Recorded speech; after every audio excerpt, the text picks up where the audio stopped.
Okay, cool. So let's make this smaller. This is an attempt to just put helpful tips in one place. And actually, that's not true. Some of these are not tips. These are like strong proposals. Okay, so let me reframe that. Yeah, some of these things are tips. Other of these things are like, I would do this for your own success and, progression in any kind of formal or professional setting, which we're a pretty casual workplace generally, but yet we serve clients. We're an external organization. So there's a bit of formality. We can get fired, right? Like not every business can get fired. So maybe that adds a little bit of seriousness to some of these things. Okay, so let's talk about like etiquette, demeanor, how you prep, and this can all be internal, but it's especially true whenever you're external, either with a client or interview setting or, in a client business. Every interaction with a client, which for you guys, the client could be your manager. Like everyone's got a client, and every interaction is the chance to get hired or fired again.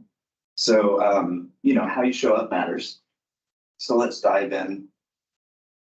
In the like post-COVID world, these are things to think about. When we're on video, especially, you want to set yourself up for success. So make sure you're in a setting that works. Make sure you have Wi-Fi. Make sure your background is blurred or it looks somewhat professional. Make sure you look professional, whatever that means for the setting. For me, it also means cleaning up my space a little bit because that helps me think and focus. For me, it usually means cell phone away because Slack pings me here, then the cell phone pings me all for the same notification. So I just look there and then look there and then go back to what I'm trying to actually pay attention to. So those are just things I've had to do. Be mindful of a watch that pings you as well. You will literally be distracted away from doing anything of value is what I have found for myself. These are likely things you've already picked up because of COVID and virtual, but I will say so many people do these poorly. So like as an example, this is not a critique, but I look pissed off on video and I'm not. And it matters what I'm conveying to people because it says something about what they're saying or their value.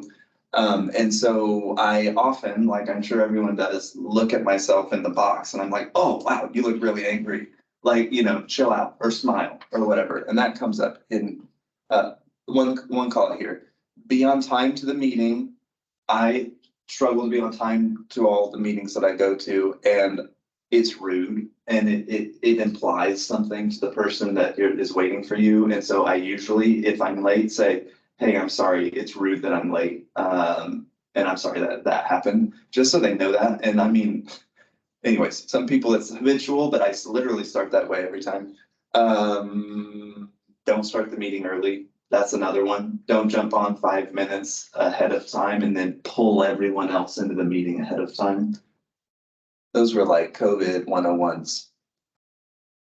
All right, I'm gonna ask a question on this slide, but this is just professional language. Avoid hyper casual language. Y'all has a place, and it can have a place in the workplace, but have a bent towards more professional language again. So that means ums and fillers, ums, ands, ers, all of that stuff. Just keep an eye out for those, and we all use them. Record yourself and watch the video one time, and you'll see how many there are. It usually correlates to your confidence level. So if it's a topic or setting you're less comfortable with, that might happen more. So just be mindful. Let's see, be intentional with your language. This one I think is worth considering, especially as you're newer to something, newer to a role, newer to a company. The statement is be intentional, but I think there's better examples on this page. Let me show you.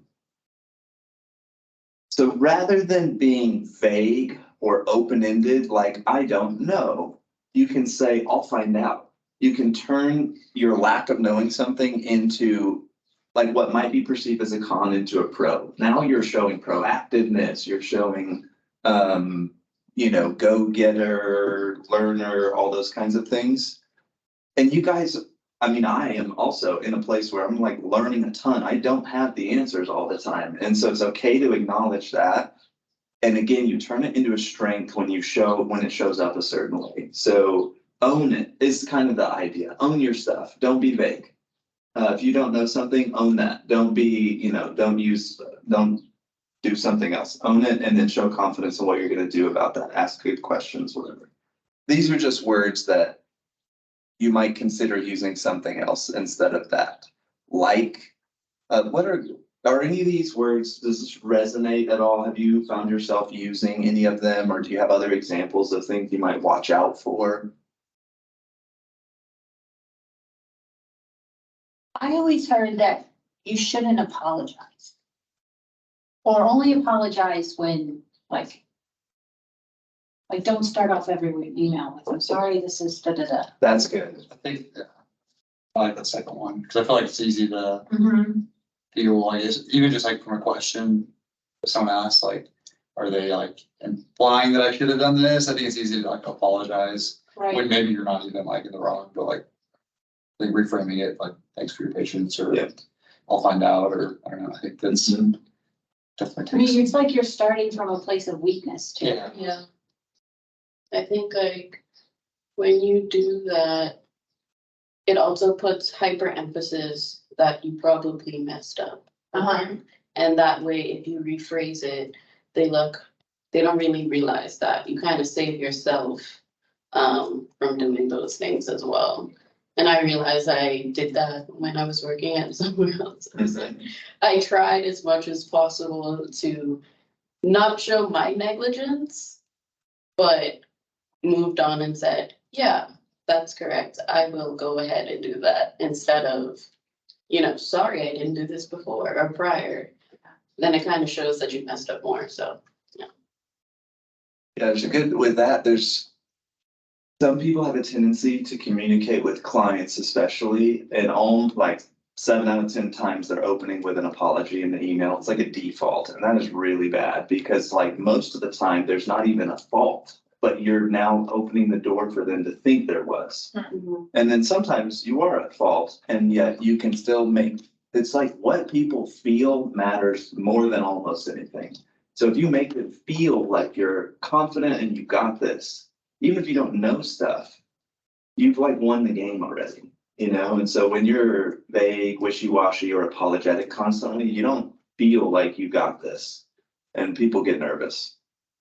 I think something that I struggle with a lot is when which it's not up here, but when I ask something or talk about something, I end a lot of my paragraphs or whatever it is with, does this make sense? Mm, And I don't know how to, maybe you can speak to that. No, yeah. I don't know if that's the best approach to me.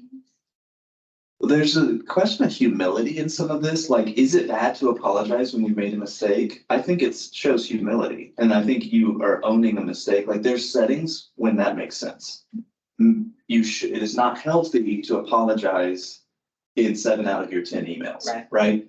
Same with this. I think there's some settings where a check-in, if you're trying to, okay, it's in here somewhere, but reading the room, which by the way, I'm doing a pretty good job of reading you guys. I'm not doing a good job of reading you guys as an example, and that matters. That's why mixed media settings are really tricky.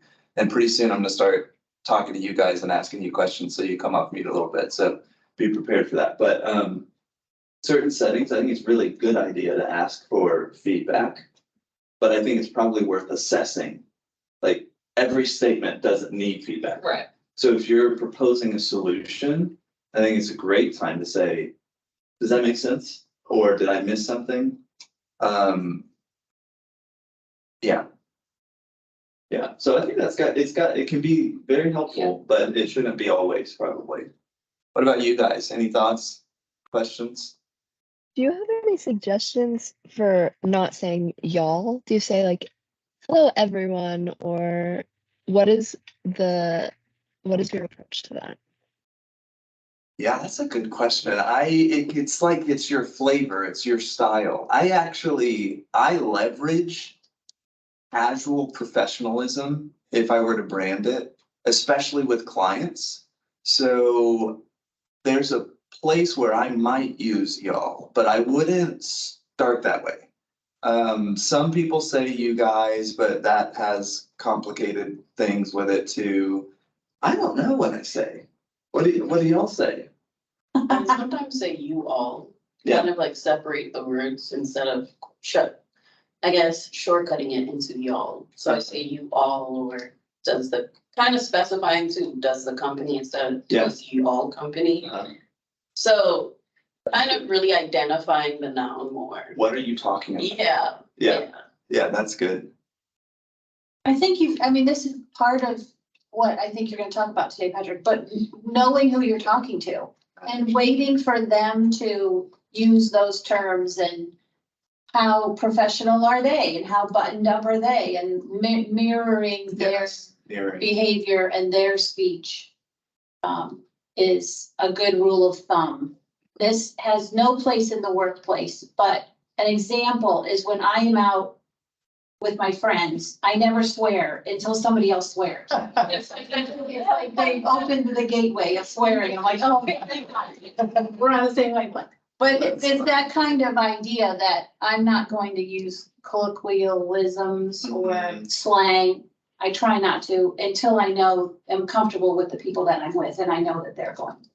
This is I've an heard it from them. EQ conversation, and that's the same as reading the room or know your audience or whatever. And I like the call out the noun. I'm not great with grammar, so it is the noun. So if you're on the phone with W and Bar, right, you might, instead of y'all, the client, you might say, well, what's Bar's opinion on this topic instead of what's y'all's opinion? That's a good one though. Maybe let's, think through that and maybe pay attention. And see what you pick up. Okay, this one is back to some people apologize a lot, which kind of can come back to a confidence issue. They feel like a lack of confidence often, and that makes people then less confident, and then it's like a self-perpetuating cycle. Positive and negative language can be the same. So this is another list. I would maybe call out one that resonates with you. That's a watch out for you. The bottom one, I'll open with one. With clients, you kind of never want to say no. It's hard to say no all the time or whatever. They pay us to say no sometimes, frankly, but you can make them say the no themselves. When you say, yeah, we can do that. That would require this, or this. Are you open to that exchange? You can do this internally as well. I can get that done by, end of day. I'll just need to stop doing this, or what are other examples? And shout out ones on the list that make sense to you.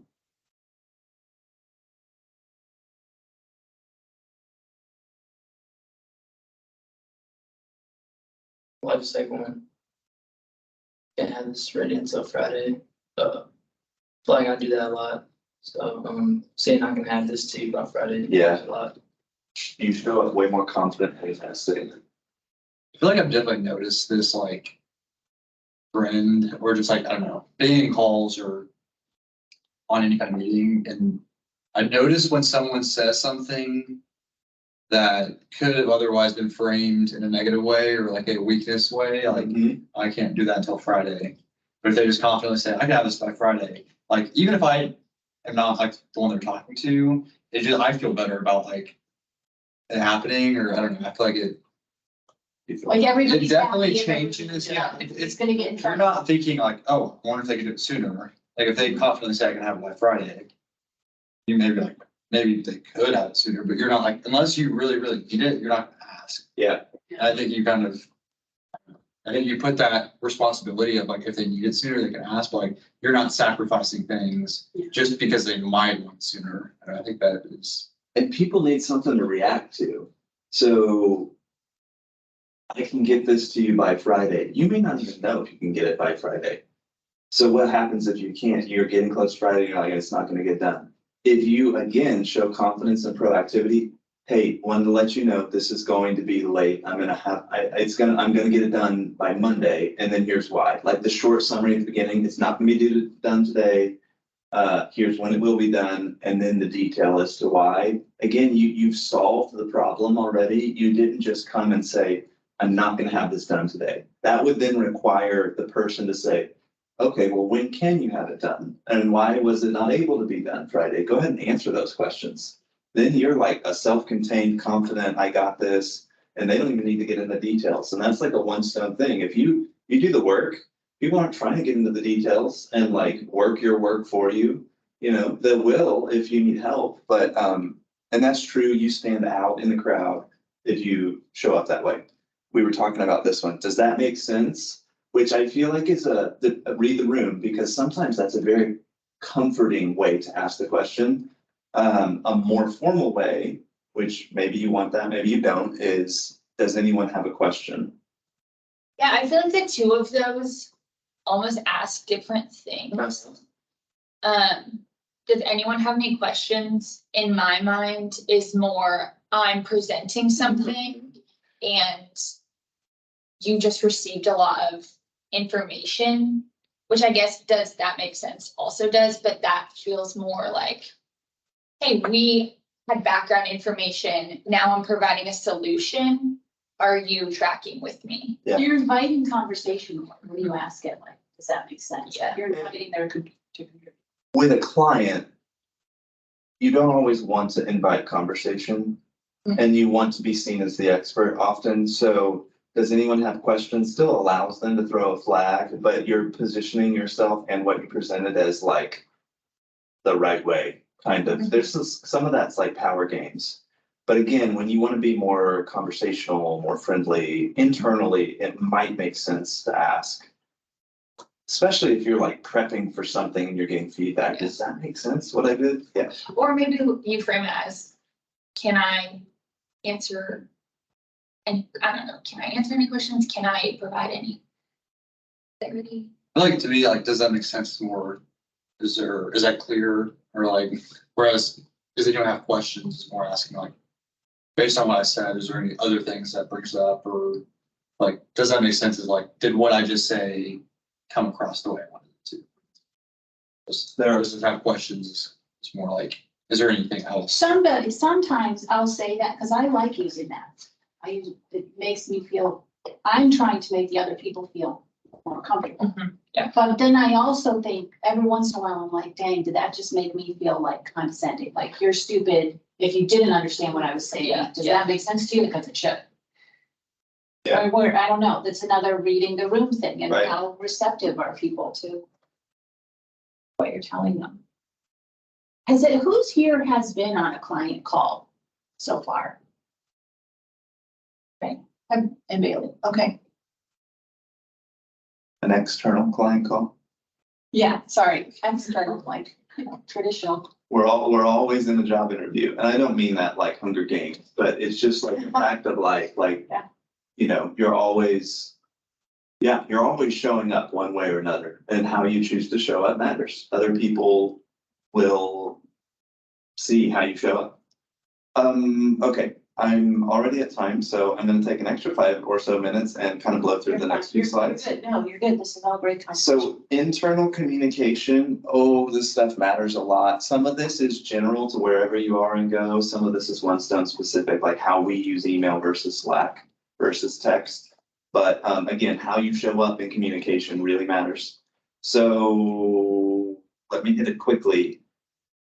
Rules of thumb, you send an email when it's a bigger, more complex, longer term thing. If someone needs to sit down and have some desk time to respond to you or process the spreadsheet you're sending them because it's really complex, that might be the format you do it in. Slack, it's a little bit faster. If you've already talked with someone, you owe them the spreadsheet, they already have the context, and you just made some updates, perfect for Slack. Hey, here's the updated file we talked about. But it's like, don't send them your summer intern conclusion project via Slack with no context and having never presented any of it before and ask them for feedback.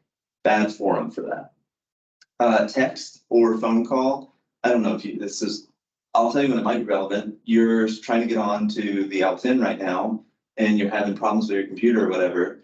That's a more urgent, you could Slack from your phone, but Kelly may not pick it up. You might call or text her and be like, hey, I'm struggling to get on. I want to let you know I got it, or I might need help or whatever. So use that one more sparingly, but urgent settings are when you would do that. This stuff is where, let's like spend just a second. What I actually mean is we should spend a little bit of time on this one because it matters a lot. So email communication really matters. Keep them brief. Lead with what the purpose of the email is, and it might literally be a standalone sentence. This one on the right, all of it was able to be wrapped up in one sentence. And I have been doing this for a long time now, or well, my perspective, a long time. And I still have to read it, then reread it, then have my computer read it. And I'm dyslexic, and so that's one way I catch spelling errors, typos, and all sorts of stuff. But it's also how I get rid of a bunch of filler stuff that's not necessary. And literally the third time through, I'm still deleting stuff. And so you can't do that with every email you send, but honestly, maybe you can, because I don't know how many emails you guys send. You probably send a lot more Slack. So if you're sending an email, it's maybe a bigger deal. If it's external, it's a bigger deal. Read it, have your computer read it. There's a shortcut key I can show you how to set up. What about the double signature? Does putting your name up there like, thanks, Patrick, does that make it feel more casual, more friendly than just thanks and letting what do you guys think? Question. I feel like I normally assume that if I just say like thanks, comma, and then like all Yeah, this down there. Do you guys say thanks? Is that how you say it? I'm the best. Best. I feel like that's the most functional. It's like, that's my best. Sometimes thanks is insulting. You know, in some contexts, thanks doesn't work, and I have to switch to like cheers or, you know, something else. If I'm already saying thank you in it, I'll say, well, the bonus is really formal. So sometimes we say kind regards or like, thank you, but I'm already saying thank you. So then I'll be like, oh, best. So those type of things. Looking forward to your answer. Yeah. Sometimes you have to get really pointed. Yeah. Or if you're super casual, like, I think I signed a few happy for. Oh, yeah. Bill gave a presentation, I don't know, was that like a year or two ago, where he asked everybody in the company to sign he went through all of the different options and he's like, warm regards is going to be our standard going I missed forward. this. Huh. Yeah. And so I still use warm regards because a lot of my emails are on behalf of him. So, That's but good. yeah, Well, that's a very professional, like, you know, how do you go wrong with that? And I always end with something like, thanks, Patrick. Apple, I think, hides that section if you're reading reading emails on your computer, on your phone. Also hi instead of hey. Hey's more casual. Also, if you're 4 responses into a thread with someone, it can start to feel passive aggressive when you're like, hi, Kelly. Hi, Kelly. Hi, Yeah. Kelly. You know, so you can just start to converse in the 3rd and 4th and 5th response. Yeah. Also, you might should pick up the phone at that point. So is it like first 2, you address it like after that? It's like, Because I like after the first one, it's like, is this still appropriate to put? is the second response within 40 minutes of the first one, or is it 3, 4, or 5 days later? You know, time is a component here. If you're like ping, ping, ping, ping, Yeah, which can happen, I don't, hi, client, thanks, Patrick, on the yeah. middle communication. This was really weird to have an email without. Yeah, I feel naked without. the Yeah. flower. I put it every time, Yeah. even though Really the odd having just the Do you have a body. preference over hi versus hello? Yeah, do hello. I do love it too. I think that might, I say hi, I think more, but. I never see deer anymore. Somebody. Deer? Yeah, it does, it feels like spam. Working with like provosts and deans, they always start with dear. It's probably as formal as it gets, their communication. Yeah, I have to be a big stickler on how I address them, so. Here, it just feels like, unless I'm like close with the person, it feels like it's Like, Right, we're stepping grammar. a little bit, yeah. Here, here's like term of endearment and Yes. or written letter, like actual Yeah. hand paper. Yeah, Slack, we talked about some of the communication already. I'll just recommend, I have groups for like channels so that they're all kind of pulled together and it helps me stay on top of my stuff more. So like, I know I need to get through anything in the leadership bucket. It's like the team group stuff. It's the stuff that needs read. Clients, there's like 70 of them and I don't have to read all of those. So I have it bucketed. Social, I can get to it if I get to it, kind of thing. Some stuff is just short term. So I'd recommend doing something like that. Let's see, any of this worth getting into? I like this stuff. Yeah, This is the hard stuff. It's the hard stuff to present. It's the hard stuff to learn. yeah. You might say, like, read this outside of here and figure out where your weaknesses are and then set some reminders to help you. So I'm not great at this one always, but meetings, if you're scheduling a meeting, it should have an agenda that's clear. So because when you sent it, they may have context, but if it happens a week or two later, they may not remember. Or it gets forwarded on to someone who doesn't have context and now they don't know what you're doing. So by the way, I am a big fan of like Outlook auto sets 30 or hour-long meetings. I like 45-minute meetings instead of an hour and you can run over if you need to. I started doing that during COVID. And what I've learned is if you start 15 minutes into the hour, instead of ending 15 minutes early, you actually, it's a 45-minute meeting. So you can use the first 15 minutes to go to the bathroom, to finish your notes from the last call, because no one's gonna get on early, but you can stay late. Does that make sense? Yeah. I really had to start doing that with clients to like get out of the call, you know? Right, yeah. It's be on time, end on time, open with why we're here before you dive into stuff. Send your agendas out ahead of time when you can. Man, watch what you screen share. I have so gotten into trouble with that before, and most people here have. This is set yourself up like prep. Like I pulled this out of my thread of all the other things so that there's no, I don't even know what all my tabs are, but maybe one of them's controversial or something. I don't want it distracting people or whatever. So prep for that kind of stuff. And sorry, I know we're going over, but not all meetings are as important as each other, right? So you need to know this meeting matters a lot. Spend more time prepping. That meeting, I can cut it a little closer. It's just my one-on-one. I can send them a text and let them know I'm running late. That's okay. This is a 15-person meeting. Be on time, show up prepared, Last point is take notes, and I should have maybe even opened with this, but if you're in a meeting, you should probably be taking notes. And some people have brains that can like retain stuff and they don't need notes. I don't think that's many people, but that is a group of people. And then some people can't process, like they can't track mentally with what they're hearing as if they're having to write down or capture notes. My proposal, especially when you're newer and learning a new role and stuff, is then write down stuff and read it later. And Marissa is the one who called me out on, I was Marissa's intern at Tyson. She taught me so many things, including note taking. She was like, hey, you're not writing this down. And I was like, yes, but I'm trying to track with what you're saying. And she's like, don't care, write this down because you're gonna come back to me and ask me a second or third time the steps or whatever. So anyways, to this day, if I'm presenting, I don't usually take notes, but I have a note page for 92% of every meeting I've sat in at OneStone for the last 7 years. And they're keyword searchable because I use OneNote. Other people do written notes. I think there's data around why you do that, but it's not keyword searchable. So yeah, I do digital notes. Last slide.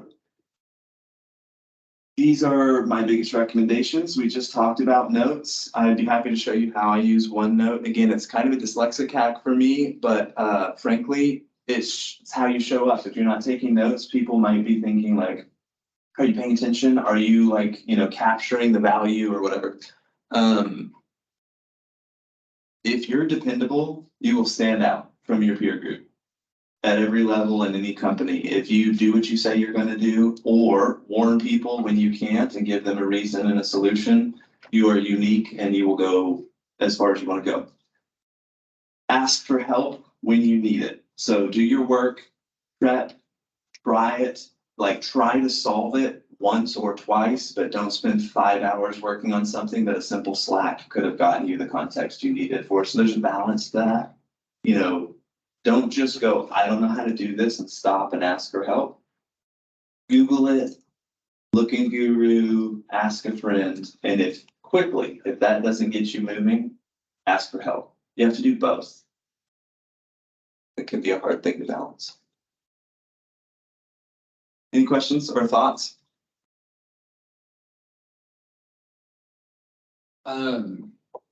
With notes, I guess there's times where, depending on the format of the meeting, especially, it might not be clear that you're taking notes, like it might look like you're doing something else. Is there a time where it's appropriate to like just clarify that you're taking notes, or maybe, I don't know, just to make sure that they know that you're not distracted, but you're trying to make sure you don't have to follow up or clarify like 10 minutes after the meeting of something that you just talked about? Yeah, maybe like 30% of the time I'm in meetings, and it's more when they're external. I reassure. Mhm. The bigger the meeting, the more important the meeting, the more often I reassure that I'm note taking. Like in one-on-ones and stuff, there's such a rhythm. They already know I'm taking notes because I did this 5 years ago with them, and like, so it's known. But if you're in a big meeting, if you're in an L10 like this, you know, after you've told Kelly once, she probably knows you're taking notes. And it's pretty obvious because you come back and you're attentive and then you go back to take notes. It's less obvious when you're virtual. And so oftentimes that's a really good time to warn people that that's what you're doing. And then like, you know, just be taking notes and avoid the slacks, and that can be hard. Patrick is always really good. I'm always impressed when I'm with you in a meeting.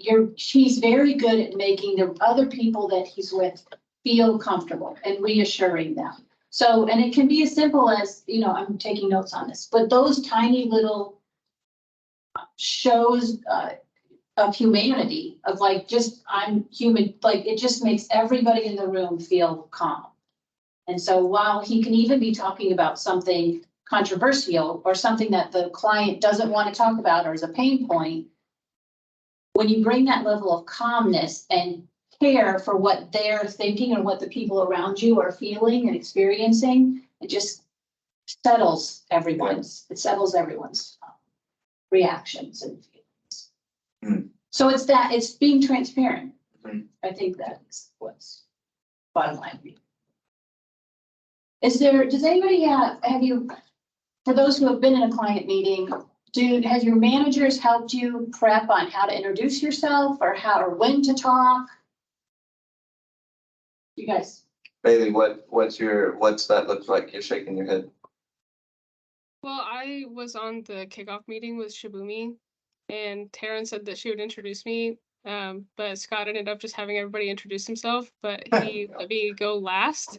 So I kind of figured out like how everybody else introduced themselves, and then kind of like formatted my introduction based on that. Hmm.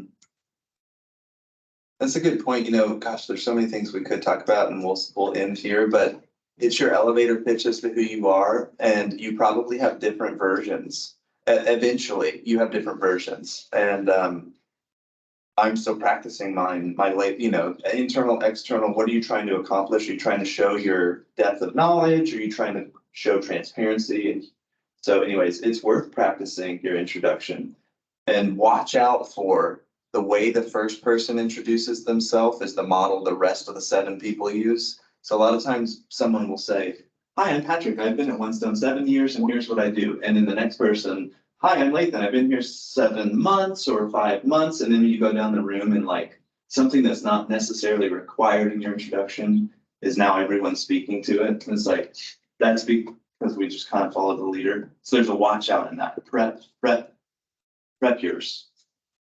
and I don't think it would be out of bounds either before you go to a traditional client meeting. external client meeting, to tell the people that are running it, to tell a Scott or to, like Taryn thought she had you all set up, to talk to your manager and just, because that's a very, I don't know, it's a stressful time. When everybody's I always hate those times when everybody's introducing themselves. And then, you know, as an intern, you could probably take a step back and you're taking notes and you're just listening. So that's might be the only time that your voice is heard in that meeting. You want to make sure that it's right.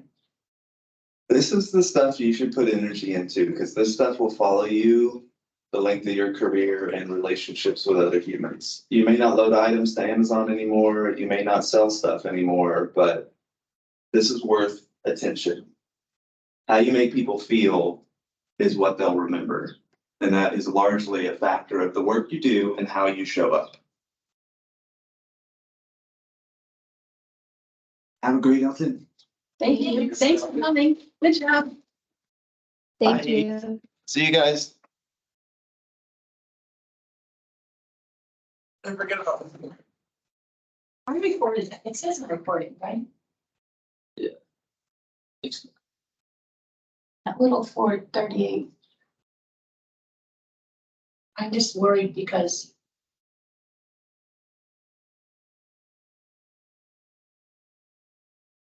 You did record it? I thought I recorded it. But we'll see. I'll see if I get it. Okay. How are you guys doing this week? How is everybody? Good. Okay. Can we go around the room and just tell everybody what your rock is? And I'd like a status update, how you're feeling about it. Are you behind? Are you on track? Feel good to present in a couple weeks. Gabby, start with you. My rock is to create a streamlined brand registry process. To, Wow. That's a good one. Yeah. We really need that. Yeah. Brand registry can be like a complete time suck. yeah, it can take forever. Yeah. So from client team to ops, kind of merging the two.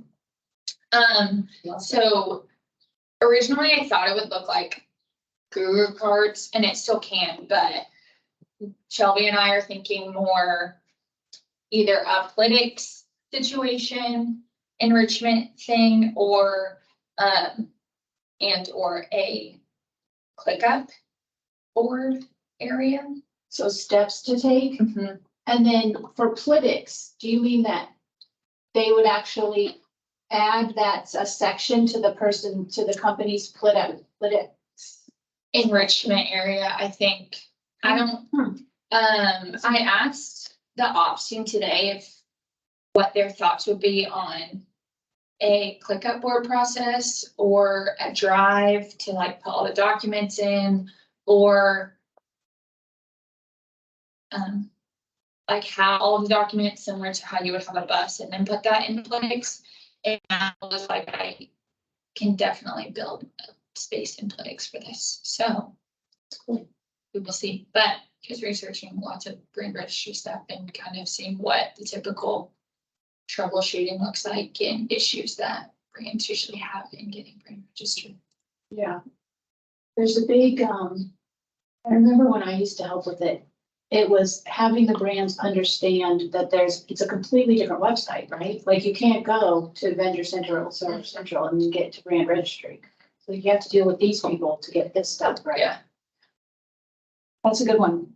Gerardo. I'm basically updating the Guru cards. I'm basically just increasing the trust score for the operations. Okay. Yeah, and I'll be updating like old processes that we don't ever use. So whenever we onboard somebody new for the ops team, they just go on Guru and everything will be all updated and new. Okay, So that sounds great. How's the progress? it's on track. I already increased it by like 3%, I want to say.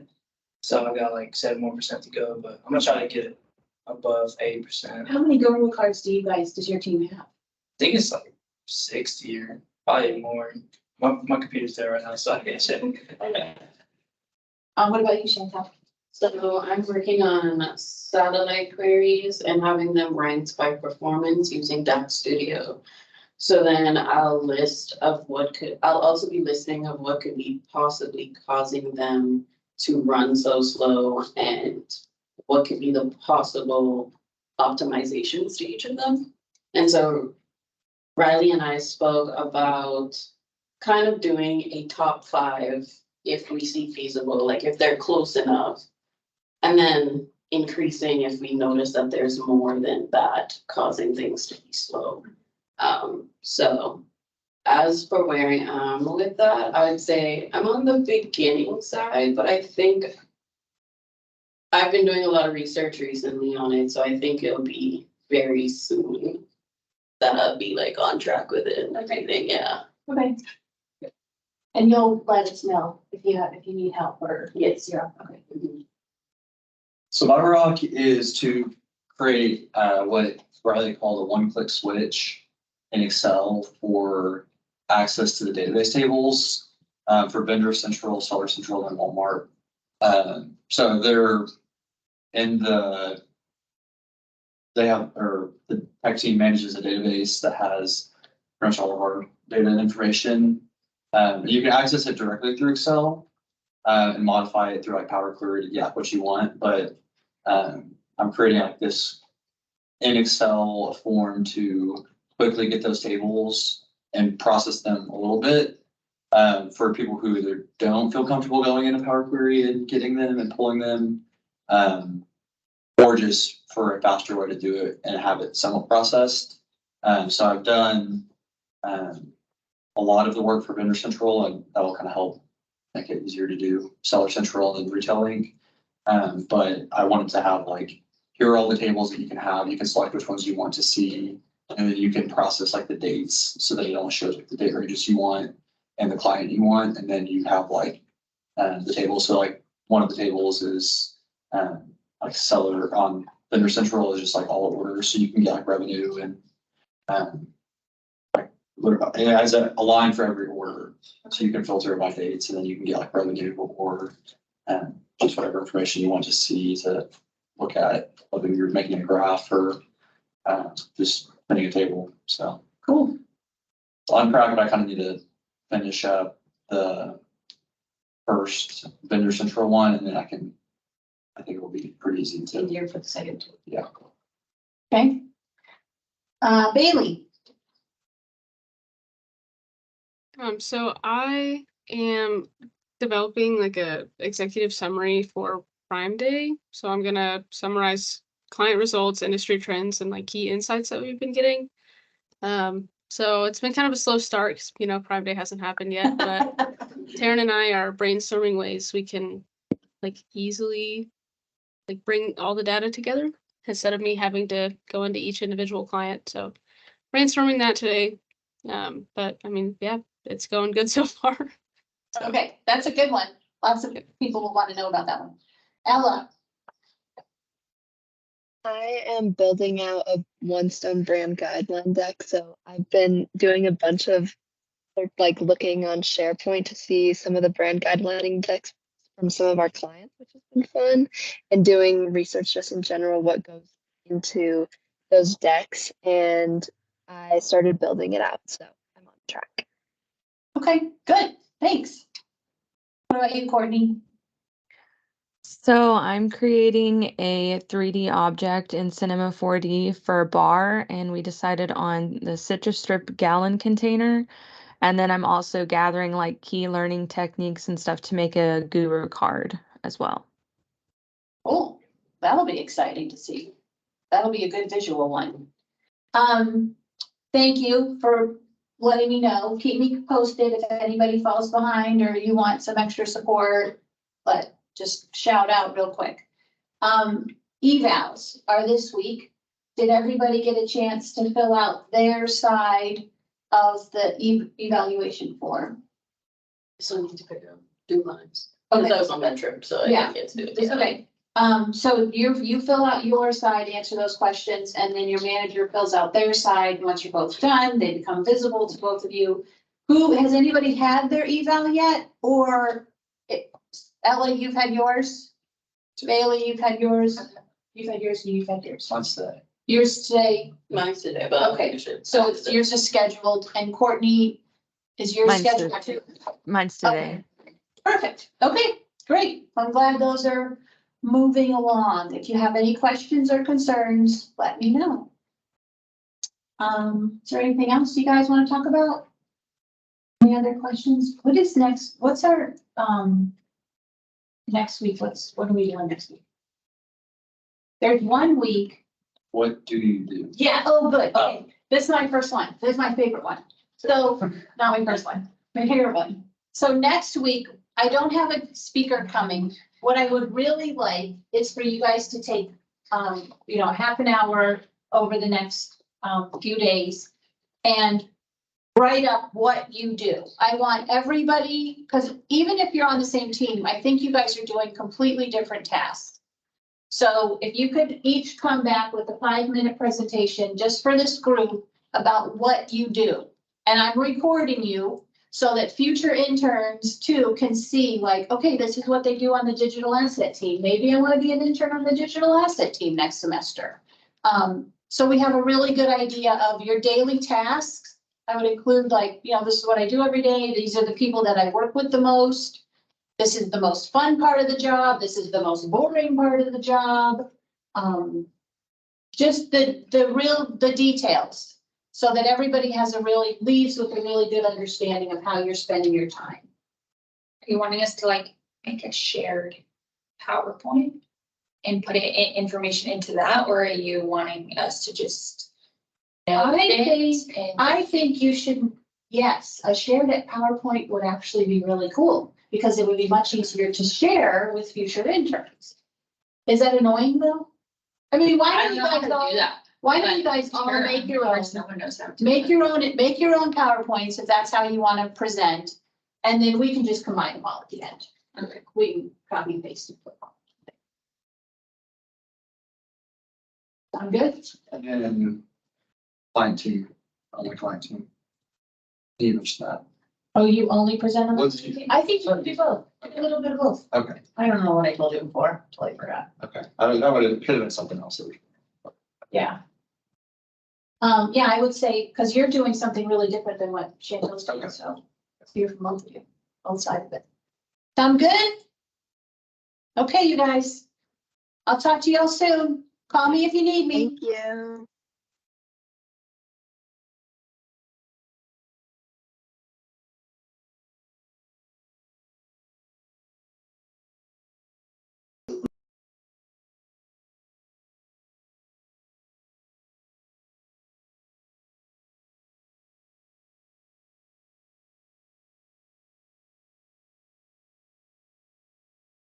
She'll wait, really?